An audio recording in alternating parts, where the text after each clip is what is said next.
Well, this is it. This is the last time you'll be seeing me in green for a while.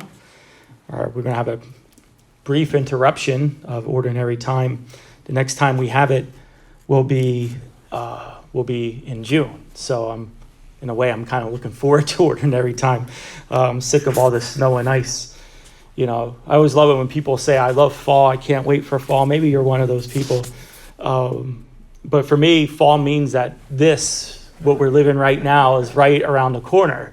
You know, that's why I love spring, because spring is like going into warmth, you know. So, but anyways, I digress. In a way, I digress. This is about a change, okay, a change of season. If we look at our first reading, we're getting right now in this portion we've had last week and this week, we've had Genesis. Okay, and the very beginning of Genesis, from chapters 1 to 11. The purpose of those first 11 chapters is to get to chapter 12. Okay, the story of salvation begins in a way of God definitively coming into the course of human history to save us. Begins in chapter 12 with the story of Abraham. And so what we see in the first 11 chapters, the first really 3 chapters, we see the story of creation. We see the story of the fall. Then we get the story of Cain and Abel. Then we get a bunch of genealogies up until the time of Noah. Okay. Then after Noah, we get some more genealogies then to the Tower of Babel. And then we're into Abraham. Okay. But the whole purpose is to show how far the human race has fallen after the fall of Adam and Eve, okay?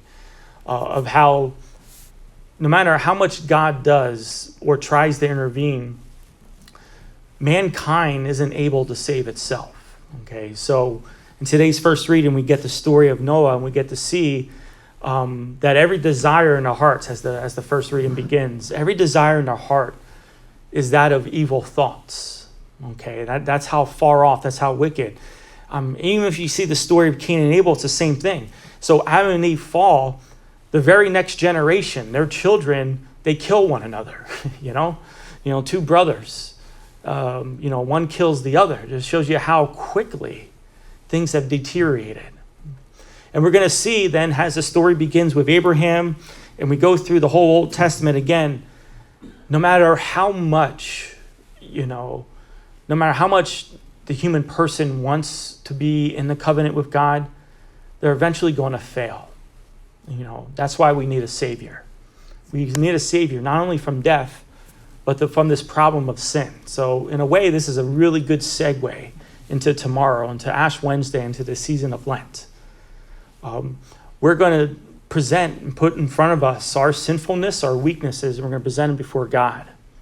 We're going to go to him and we're going to say, we need you to save us from this. That's the whole power of prayer and the sacraments. Divine grace, divine assistance to help us overcome our sin, not through our own efforts and our own merits, but through the divine assistance and divine power of God. And Lent is really going to bring that to the forefront. Okay. So that's I think a good segue into tomorrow, into Ash Wednesday. Asking God to save us because we're not able to save ourselves. May God bless you.